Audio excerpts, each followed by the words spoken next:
Hi, I'm Jeremy and I'm your host of Tell Me Wine TV, where we try to answer your questions about wine right here on the internet. And today's question was sent in from Leo in Brooklyn, New York, who asked about Spanish whites. Are they important? Are they any good? What should I be looking for in Spanish whites? Now, of course, Spain is the single largest wine-producing country in the world, as one person recently referred to Spain as the world's largest vineyard. There is more land under vine in Spain than any other country in the world.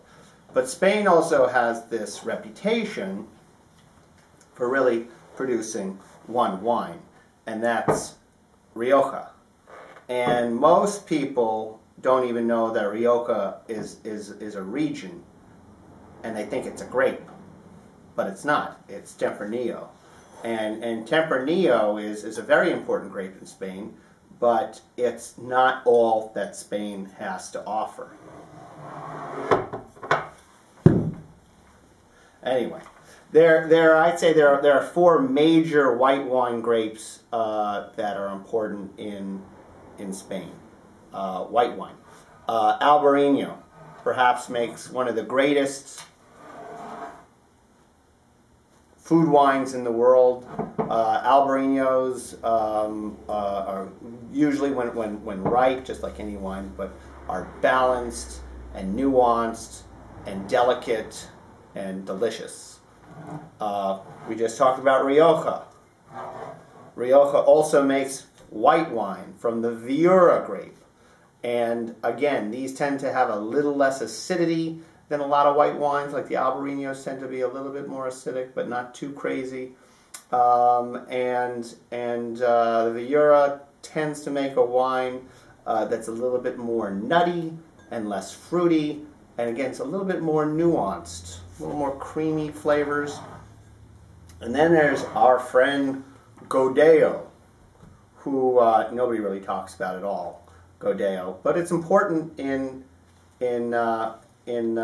Spain, and these wines can make something that I attribute a little bit akin to sometimes to a bright, like a Chablis, or something like like a bright unoaked Chardonnay. It often though does touch oak. The producers will do it, but Spain is a great wine country. It's a great food country, and the thing that's universal about all of these white wines is they're just great with food, and they're great with the foods from their regions. And we're just gonna open one. I think we have a Godello ready to go.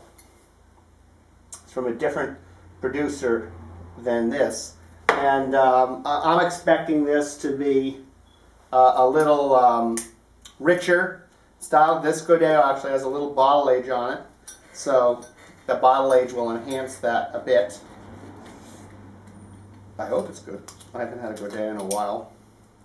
But that's the fun thing about countries like Spain and Italy.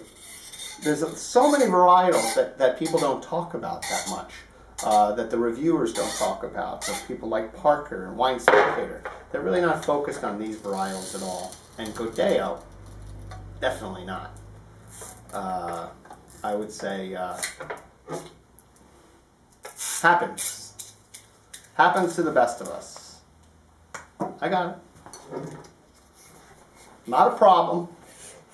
This is television, after all. See, I wasn't really affected by it. Hopefully it'll just come out now. There we go. But yeah, I mean, again, Spain is known for red wine. What am I doing here? There we go. And but the white wines are equally as good and equally important, and you should not ignore them.